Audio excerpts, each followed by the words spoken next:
दोस्तों ये बात तो हम सभी जानते थे कि जब पीएम मोदी फ्रांस की यात्रा करेंगे तब वहां से कुछ काफी बड़ी डेवलपमेंट निकल कर आएगी, लेकिन आज हमारे पास जो खबर है वह सुनकर आपकी खुशी का ठिकाना नहीं रहेगा, क्योंकि अब फ्रांस भारत को एक ऐसी तकनीक देने जा रहा है जिसे लेकर हम पिछले कई दशकों से परेशान थे। तो चलिए बिना समय बर्बाद किए इस वीडियो को शुरू करते हैं और जानेंगे कि फ्रांस के साथ भारत ने कौन कौन सी बड़ी डील साइन कर ली है। लेकिन उससे पहले डिफेंस और वर्ल्ड अफेयर से जुड़ी ऐसी डेली वीडियो के लिए हमारे चैनल को यहाँ से सब्सक्राइब कर लें, जिससे हमारी ऐसी वीडियो आप तक सबसे पहले पहुंच सके। दरअसल दोस्तों सबसे पहले तो पूरी दुनिया को बड़ा झटका तब लगा जब पीएम मोदी और इमैनुअल मैक्रोन के जॉइंट स्टेटमेंट से यह बात सामने आई कि अब भारत फ्रांस के साथ मिलकर एक नए 110 किलो न्यूटन क्लास के जेट इंजन को विकसित करने वाला है। जी हां, ये वही डील है जिसे लेकर अमेरिका, फ्रांस और ब्रिटेन के बीच में तनाव बढ़ गया था और ये तीनों ही देश अपनी एड़ी चोटी का जोर लगा रहे थे ताकि वह भारत के साथ मिलकर इस महत्वपूर्ण डील पर हस्ताक्षर कर सके। पर अब यह बात पूरी तरह से क्लियर हो चुकी है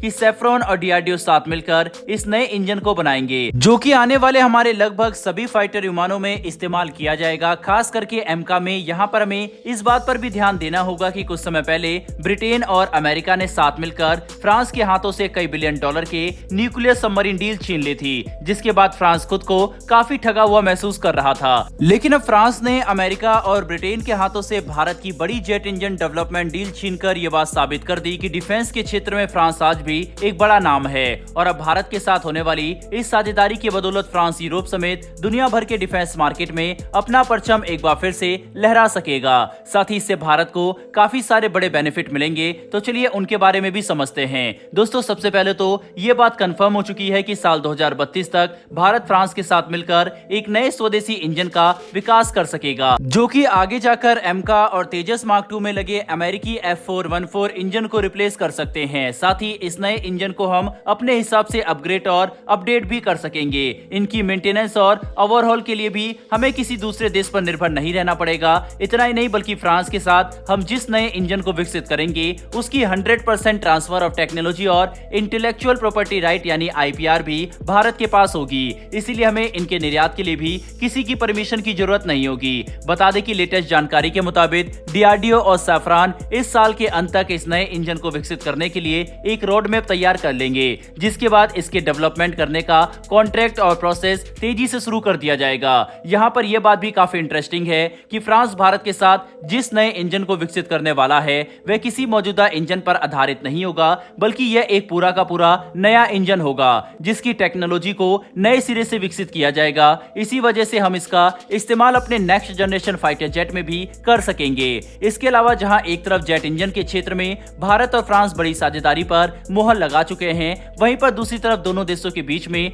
सबमरीन और फाइटर विमानों को लेकर भी कई बड़े समझौते साइन किए गए, जिसमें सबसे पहले तो अब ये डील भी पूरी तरह से कंफर्म हो चुकी है कि भारत अपने INS विक्रांत एयरक्राफ्ट कैरियर के लिए फ्रांस से राफेल अमरीन लड़ाकू विमान की खरीद करेगा, जो भारत 26 की संख्या में खरीदने वाला है। इनमें से 22 विमान सिंगल सीटर वर्जन होंगे, जबकि 4 ट्विन सीटर ट्रेनर वर्जन होंगे जिन्हें गोवा में तैनात किया जाएगा। साथ ही INS विक्रांत पर 18 राफेल मरीन फाइटर विमान तैनात रहेंगे और बाकी बचे विमान भी गोवा में ही रहेंगे, ताकि रोटेशन के वक्त उन्हें विक्रांत पर तैनात किया जा सके। वहीं पर अब यह कहना गलत नहीं होगा कि राफेल के भारतीय नौसेना में शामिल होते ही हिंद महासागर में हमारी ताकत कहीं गुना ज्यादा बढ़ जाएगी, जो चीन के लिए एक बड़ा सरदर्द बन सकती है। दोस्तों इसके अलावा फ्रांस और भारत के बीच में 3 अतिरिक्त स्कॉर्पियन क्लास पनडुब्बियों का कंस्ट्रक्शन को लेकर भी एक नया MOU साइन किया गया, जिसके अंतर्गत प्रोजेक्ट 75 के तहत ही अब 3 नए स्कॉर्पियन पनडुब्बी को भारत के अंदर स्वदेशी रूप से बनाया जाएगा। बता दें कि यह एग्रीमेंट भारत के मझगांव डॉक लिमिटेड और फ्रांस के नेवल ग्रुप के बीच में हुआ है, जिसकी बदौलत अब दोनों शिप बिल्डिंग के क्षेत्र में अपनी पार्टनरशिप को एक नए स्तर पर ले जा सकेंगे।